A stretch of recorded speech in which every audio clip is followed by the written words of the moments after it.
సైతానుగాడు చాలా కుయుక్తిపరుడండి. వాటి గురించి ఏం రాస్తుందంటే దొంగ, అబద్ధికుడు, మోసగాడు అనే కాదు, వాడు ఒక తంత్రగొట్టు. ఏం కొట్టువాడు? తంత్రగొట్టు. అంటే తంత్రాలు ప్రయోగిస్తాడు వాడు, వ్యూహ ప్రకారం ఫైట్ చేస్తాడు. ప్లాన్ లేకుండా, ప్రణాళిక లేకుండా వాడు చేయడు. అలా వాడు ఉపయోగించేటువంటి తంత్రాలలో ఈరోజు ఒక కీలకమైన విషయం మన మనస్సును కూర్చున్నది. దీన్ని మీరు జాగ్రత్తగా వినండి. ఇంటికి వెళ్ళి కూడా మళ్ళీ ఒకసారి లైవ్ పెట్టుకొని వినండి. కనీసం 2-3 సార్లు వింటే కానీ హృదయానికి ఎక్కనటువంటి విషయం ఇది. ఇతరులకు కూడా తెలియజేయండి, అవసరం ఇది. అందుకే నేను ఇంతగా చెప్తున్నాను. రెండు తంత్రాలు మీకు చెప్తాను. 2 తంత్రాలు. మన మనస్సు మీద జరిగే యుద్ధాలలో మొట్టమొదటిది అవమానము. మనల్ని అవమానపరచుట, మనల్ని కృంగదీయుట, మనల్ని బలహీనపరచడానికి వాడు వాడుకునేటువంటి ఆ తంత్రాలలో మొట్టమొదటిది అవమానపరచుట, అవమానంగా మనల్ని మాట్లాడుట. తప్పకుండా రాసుకో బిడ్డ, నీ హృదయంలో భద్రం చేసుకో, నీ పెన్నుతో నోట్స్ మీద కూడా రాసుకో. అవమానం. దీనికి బైబిల్లో అనేక నిరూపణలు ఉన్నాయి. అందుకే నేను మీకు ఈజీగా బాగా అర్థమైంది దావీదు కాబట్టి దావీదే చూపిస్తాను. ఇప్పుడు తమ్ముడు యుద్ధానికి సిద్ధపడ్డాడు. అన్న తన ప్రాణాన్ని పణంగా పెట్టడానికి తెగించలేకపోయాడు. తమ్ముడు సిద్ధపడ్డాడు. తమ్ముడు యుద్ధానికి సిద్ధపడ్డప్పుడు సహజంగా అన్న ఏం చేయాలంటే ఎంకరేజ్ చేయాలి. అరే నాకు ధైర్యం లేదురా, నువ్వు సిద్ధపడ్డావు తమ్ముడా, పోరా, కనీసం నువ్వు పోయి గెలిస్తేనన్నా ఆ పేరు మా ఇంటికన్నా వచ్చిద్ది, నువ్వు గెలిచినా వచ్చింది, చచ్చినా కూడా మాకు పేరు వచ్చిద్ది, పర్వాలేదు పోనాయనా అని ప్రోత్సహించాలి. కానీ ఇక్కడ ఏలియాబు భౌతికమైన ప్రేమకు లోనై భావోద్రేకానికి గురై తమ్ముణ్ణి బలహీనపరచ చూశాడు, అవమానపరిచి. దానికి ఏలియాబు వాడిన పదాలు ఏంటంటే నీ గర్వమును, నీ హృదయ చెడుతనమును నేను ఎరుగుదును. తమ్ముడిని ఏమని మాట్లాడుతున్నాడంటే కృంగదీయటానికి, వాడు యుద్ధానికి పోకుండా ఆగుతాడేమో అని ఇట్లాంటి పదాలు వాడుతున్నాడు. ఏమని వాడాడంటే నీకెంత గర్వమో నాకు తెలుసురా, నీ హృదయం ఎంత చెడిపోయిందో నాకు తెలుసు, నువ్వు అట్లాంటోడివిరా ఇట్లాంటోడివిరా అని తమ్ముడిని అవమానపరిచి మాట్లాడాడు. నీ వల్ల గాంధీ తమ్ముడు చేయటానికి సిద్ధపడ్డప్పుడు తమ్ముడిని ప్రోత్సహించాలి. తమ్ముడా నా వల్ల కాలేదు, నువ్వు చేస్తున్నావు, సంతోషం నాయనా అని ఎంకరేజ్ చేయాలి. కానీ డిస్కరేజ్ చేస్తూ ఉన్నాడు, అవమానపరుస్తూ ఉన్నాడు. తద్వారా తన తమ్ముడి మనసుని కృంగదీయాలని ఒక యుద్ధంలాగా చేస్తున్నాడు తమ్ముడి మనస్సు మీద. మన మనస్సుని కృంగదీయటానికి కొంతమంది వ్యక్తులు చేసే దాడి మనల్ని అవమానపరచి మానసికంగా మనల్ని బలహీనపరచడానికి ప్రయత్నించుట. ఇది నంబర్ 1. అర్తహషస్తా దగ్గర పర్మిషన్ తీసుకొని పడిపోయిన యెరూషలేం ప్రాకారాలను పునర్నిర్మించడానికి నెహెమ్యా పూనుకుని ఆయన దగ్గర నుండి సొమ్ముని, టైముని, అలాగే కావలసిన వస్తు సామాగ్రిని తీసుకొని యెరూషలేముకు వచ్చి పడిపోయిన ప్రాకారాలని పునర్నిర్మించడానికి పూనుకున్నాడు నెహెమ్యా. అలా నెహెమ్యా పూనుకొని పడిపోయిన ప్రాకారపు గోడను మళ్ళా నిర్మించడానికి బయలుదేరినప్పుడు, ఆ పని చేస్తున్నప్పుడు నెహెమ్యాకు ముందు ఎదురైంది ఏందో తెలుసా? అవమానం.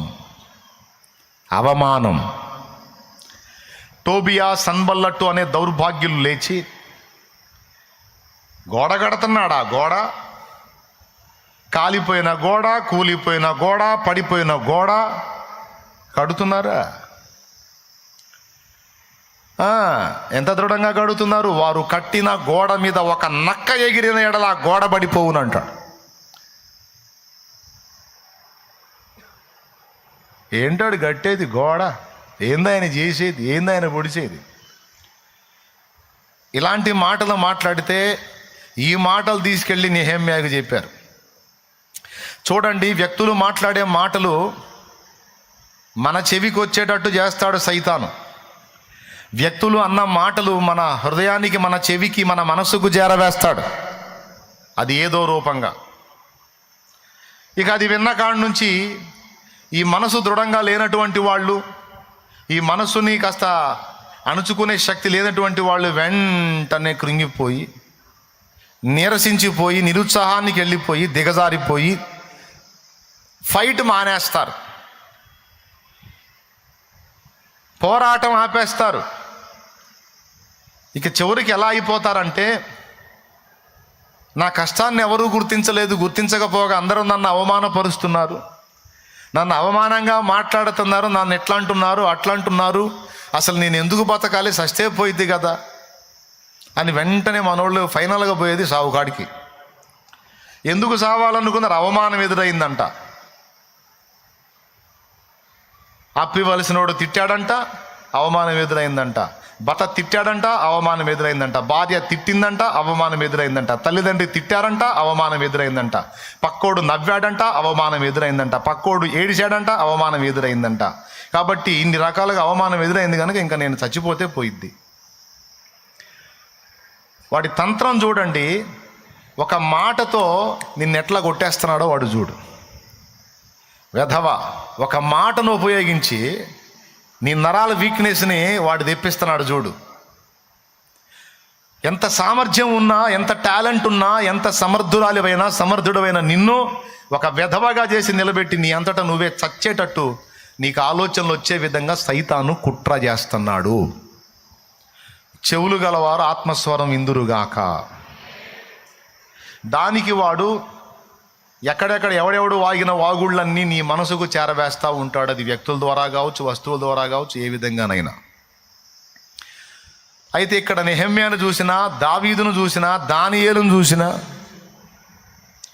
యోసేపును చూసినా, వీళ్ళందరి మీద మానసిక యుద్ధం జరిగింది ముందు. బైబిల్లో ఇంకా భక్తులందరూ వీళ్ళందరినీ పక్కన పెడితే మన టాప్ హీరో, మన హీరో ఎవరో? నెంబర్ 1లో యేసయ్య.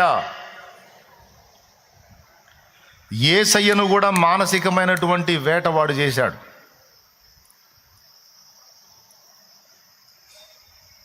యేసయ్యను కూడా అడుగడుగున శాస్త్రుల రూపంలో, పరిసయ్యుల రూపంలో, సద్దూకయ్యుల రూపంలో, యూదుల రూపంలో 4 విధాలుగా యేసు ప్రభుని అవమానపరిచే మాటలు మాట్లాడుతూ, ఆయన హేళన చేస్తూ, అవమానపరుస్తూ, తృణీకరిస్తూ చాలా డిస్టర్బ్ చేశారు. మనం జాగ్రత్తగా యేసయ్య లైఫ్ని చదివితే అర్థమైద్ది మనకి ఈ సంగతి. అబ్బా, మానసికంగా ఆయన్ని కూడా చాలా వేటాడారు కదా అనిపిస్తుంది. అవమానపరిచి దాన్ని బట్టి ప్రభు ఏమన్నాడు తెలుసా? ప్రవక్త స్వదేశమందు తప్ప మరి ఎక్కడ కూడా ఘనహీనుడు కాడు అనే మాట వాడాడంటే, స్వదేశమందు స్వజనుల దగ్గర ఆయనకు ఘనహీనత కలిగింది. ఘనహీనత అంటే అవమానం ఎదురైంది, తృణీకారం ఎదురైంది. సో సైతానుగాడు వాడే తంత్రాలలో మొట్టమొదటిది అవమానపరచుట. ఈరోజు కేవలం నాకు అవమానం జరిగిందని సచ్చినోళ్ళు చాలామంది ఉన్నారు. అప్పుల పాలయ్యాను, తలా ఒక మాట అందరూ నాకు అవమానమైందని ఊరేసుకున్న వాళ్ళు ఉన్నారు. అందరూ నన్ను అవమానపరిచారు, తలో ఒక మాట నన్ను మాట్లాడారు, ఎవరు నన్ను అర్థం చేసుకోలేదని సచ్చినోళ్ళు ఉన్నారు.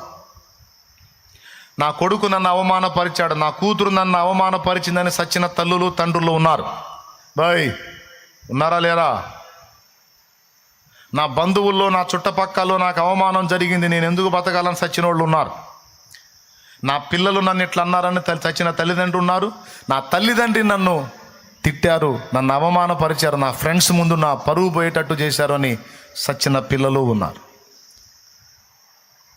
ఎందుకు అలా అయ్యారు? అవమానం. మనకేమనిపిస్తుంది? అవమానం అంటే ఏముందిలే అనిపిస్తుంది.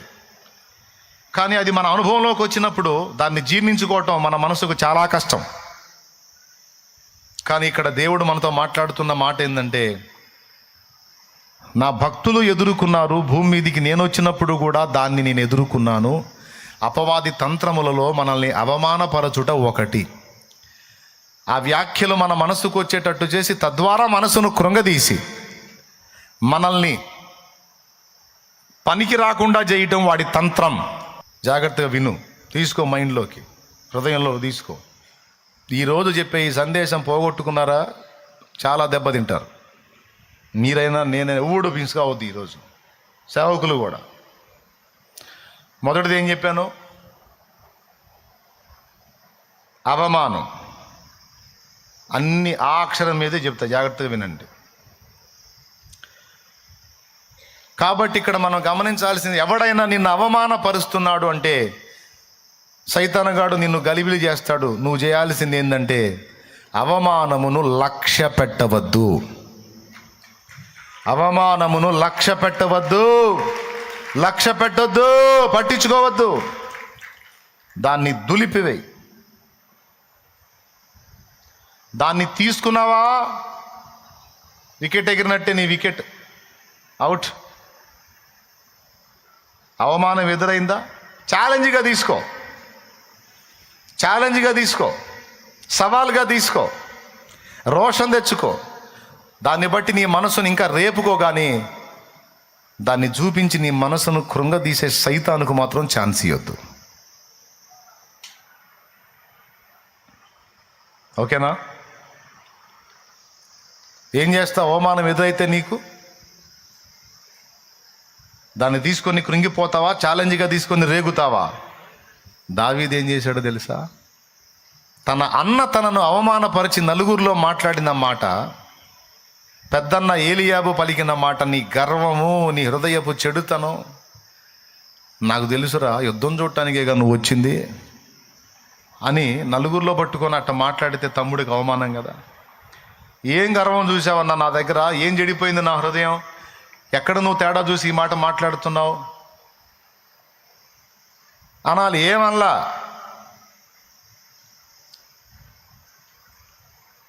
ఏమనలా. ఏమంటిని?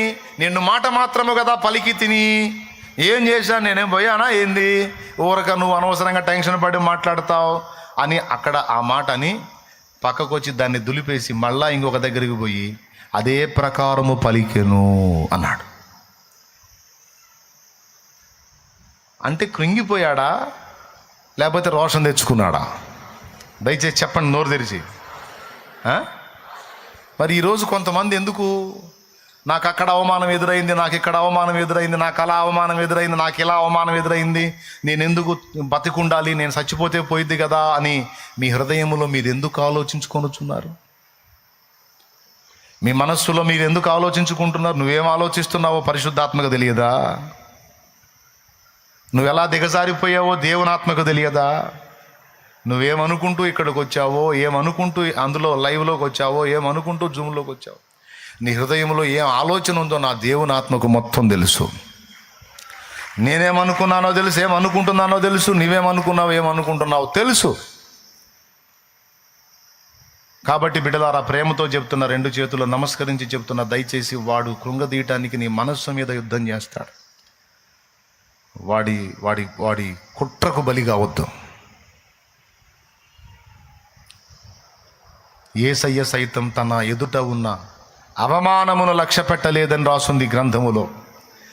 అవమానమును లక్ష్య పెట్టక అన్న మాట ఎక్కడుందో తీస్తారా? హెబ్రీయులకు రాసిన పత్రిక, జాగ్రత్తగా వినాలి, ఎవ్వరు మిస్ కావద్దు ఈరోజు నేను చెప్పే అంశాలు. 12వ అధ్యాయము 2వ వచనం. తీశాడు కష్టపడి మావాడు. చెప్పు. ఇంత గొప్ప సాక్షి సమూహము మేఘము వలె మనల్ని ఆవరించినందున మనము కూడా ప్రతి భారమును సులువుగా చిక్కులు పెట్టు పాపము విడిచిపెట్టి విశ్వాసమును కర్తయు దాన్ని కొనసాగించు వాడునైన యేసు వైపు చూచుచు మన ఎదుట ఉంచబడిన పందెములో ఓపికతో పరిగెత్తుదుము. ఆయన తన ఎదుట ఉంచబడిన ఆనందము కొరకై, ఆయన తన ఎదుట ఉంచబడిన ఆనందము కొరకై అవమానమును నిర్లక్ష్య పెట్టి సిలువను సహించి, అవమానమును నిర్లక్ష్య పెట్టాడంట. ఎంత అవమానం జరిగిందండి యేసయ్యకి. ఈరోజు చిన్న మాట అవమానం నీకు ఎదురైతే నేను చేస్తా, నేనెందుకు బతకాలి, తూనా బతుకు పాడుగానని రకరకాలు అనుకొని మానసికంగా చచ్చావు, శారీరకంగా కూడా చావటానికి సిద్ధమవుతున్నావు. యేసయ్య పొందిన అవమానాలు నువ్వు పొందావా?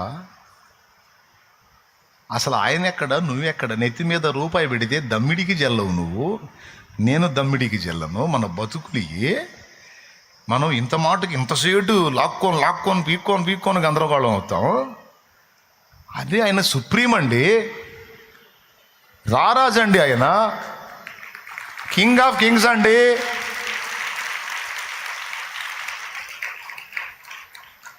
అలాంటి మహిమను వదిలిపెట్టి భూమి మీదకి వచ్చి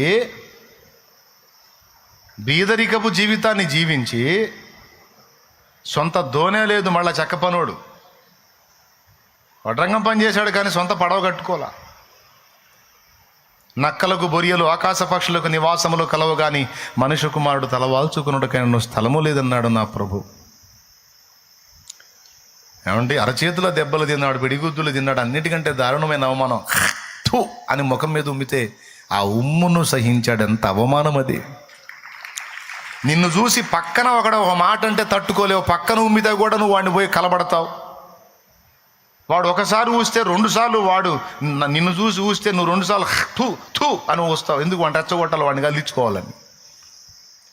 నువ్వు అవమానం తట్టుకోలేవు. కానీ ఎంత దారుణమైన అవమానం అంటే, అందరికీ పైనున్నవాడు, దేవదూతలకు పైనున్నవాడు ఆకాశం నుండి భూమి మీదకి వచ్చాడంటే దేవదూతల కంటే కిందికి వచ్చాడు. భూలోకం మీద మానవులు ఉన్నారు, భూమి మీద. ఈ భూమి కింది భాగంలోకి వెళ్ళాడు, పాతాళలో కంటే మనుషుల కంటే కూడా కిందికి తగ్గించుకున్నాడు. అందరికీ పైనున్నవాడు దేవదూతల కంటే కిందికి వచ్చాడు, మానవుల కంటే కిందికి వెళ్ళాడు. చెరను చెరగా కొనిపోయినన్నప్పుడు భూమి యొక్క క్రింది భాగములకు దిగాడని అర్థం ఉంది. అంటే ఎంత తగ్గించుకున్నాడో చూడండి. తన ఎదుట ఉంచబడిన ఆనందము కొరకై అవమానమును నిర్లక్ష్యపరిచి అన్నిటికంటే తగ్గించుకుని ఇప్పుడు అన్ని నామముల కంటే పైనామాన్ని పొందాడు.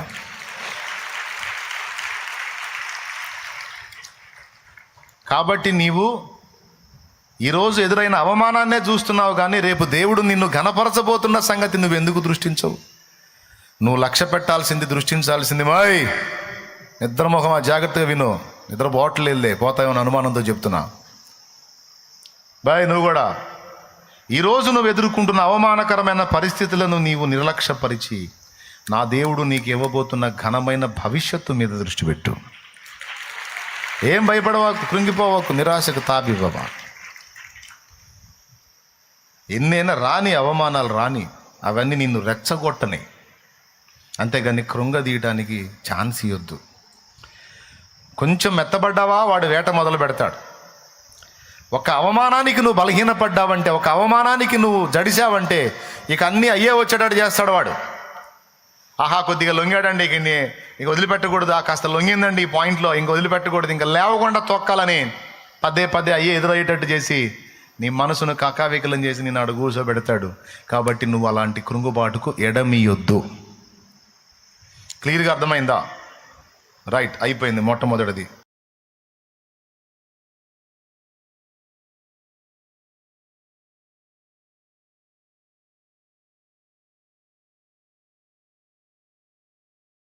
Thank for watching. Please subscribe, like, comment and share.